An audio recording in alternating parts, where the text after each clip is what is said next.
I know how to do this, so it's a little easier, but if you don't know how to do this, I wouldn't suggest looking it up till you get to the car. But I took it off early, so I can give it a good spray down with some soapy liquid. I have a professional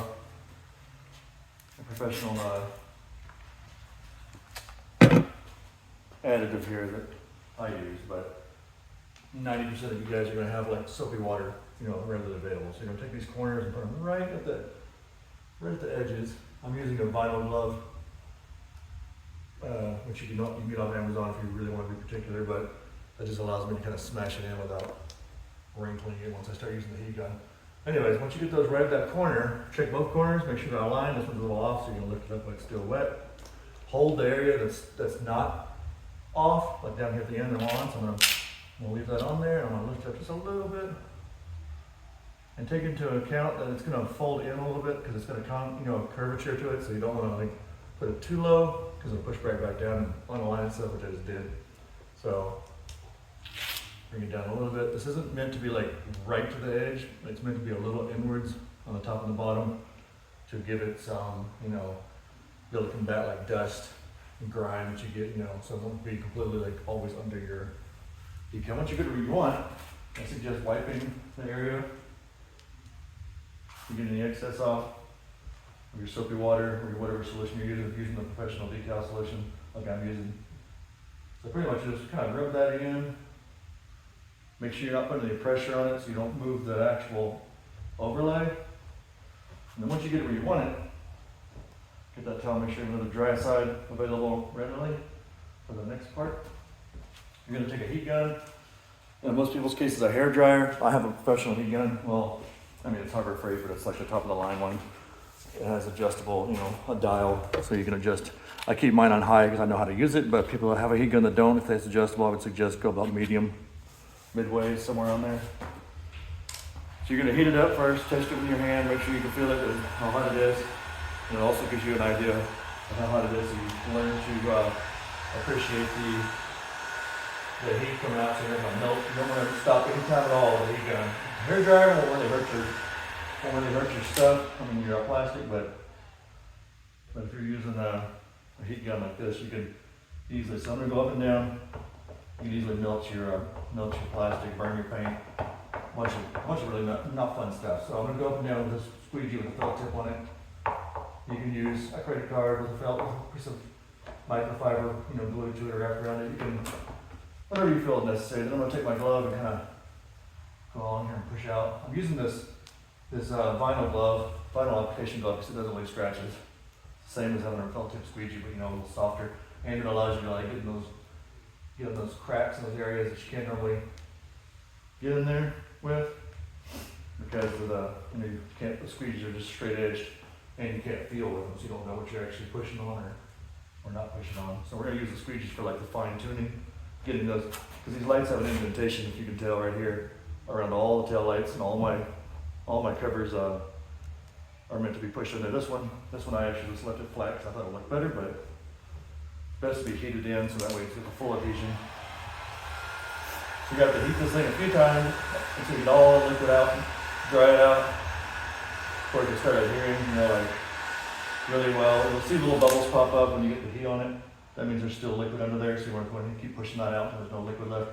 If you leave liquid, you're going to get bubbles, and you're going to be fighting that for a long time. So if it comes out at all, if you don't get the liquid out, it may create a bubble that'll stay there, permanently, which you don't want. So keep on going to get all that. You'll see the little water squish out. Little bubbles coming out the bottom of the towel, which is where you're going.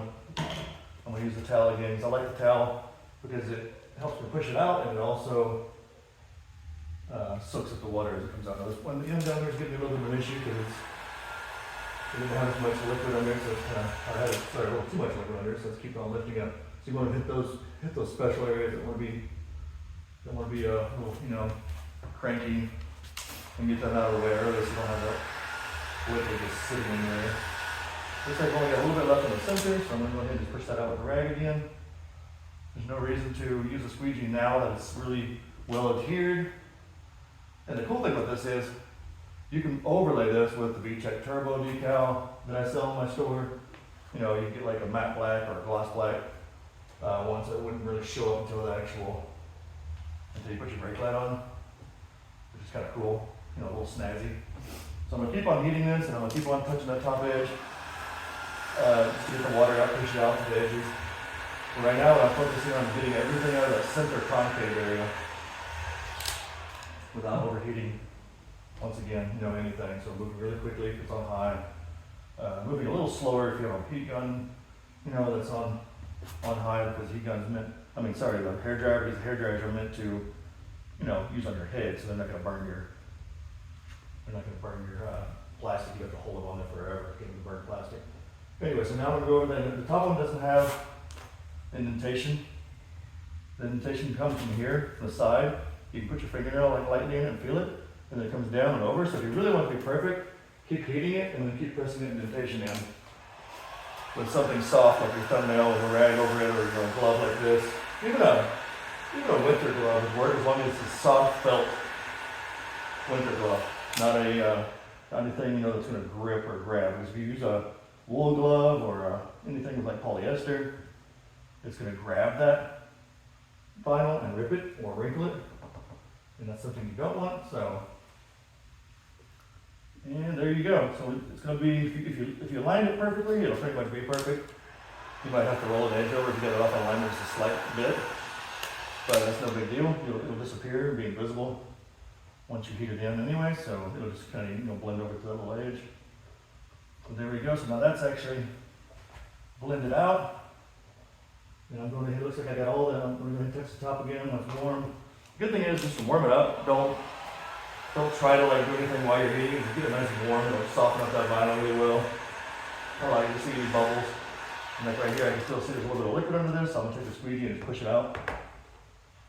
Because you don't want any liquid under it at all. I'm kind of saying it'll leave little bubbles, and they might not go away. You know, if you do get bubbles and they don't go away, you can take a needle and heat it up again and push your thumb on them, and it'll push the air and water out through that little micro hole, and it won't actually damage your vinyl, and it won't make anything, you know, like abnormal about it. It'll just kind of hide, because vinyl self-heals. As long as it's like a needle-sized hole, it'll just self-heal itself. So there we go. So I got all of them, all the little indentations pushed in. It looks nice, it looks factory. It actually looks, if you do it right, it'll look like it's factory. It'll look like it's a tinted factory piece that came that way. And that's what you want. That's why I designed it this way. So I designed it for a perfect fit. So there you go. I'll wipe this off a little bit, make it look a little shinier so you can see how nice and clean it looks when you're done. Rub it down. You can use ceramics that are safe for vinyl and all that kind of stuff if you want to really, you know, make it protected from the elements. There you go. Now you've got a blacked out third brake light, so it blends in nicely with the taillights. Kind of separates the taillights so they don't just blend together, you know, because it's not a running light bar, so you're not going to see, you know, a constant red like some cars that have, like the Dodges, for example, that have the red bar across on the taillight. So yeah, there you go. Thanks for watching. Like and subscribe. Let me get this, I can get a better view here for you guys. Like and subscribe. Keeps me going. Tell your friends. I sell a lot of other stuff for the many different cars and trucks, and there you go. You see how it looks. I'm trying to get it to focus here. There we go. It's so shiny. The camera's trying to figure out what's going on.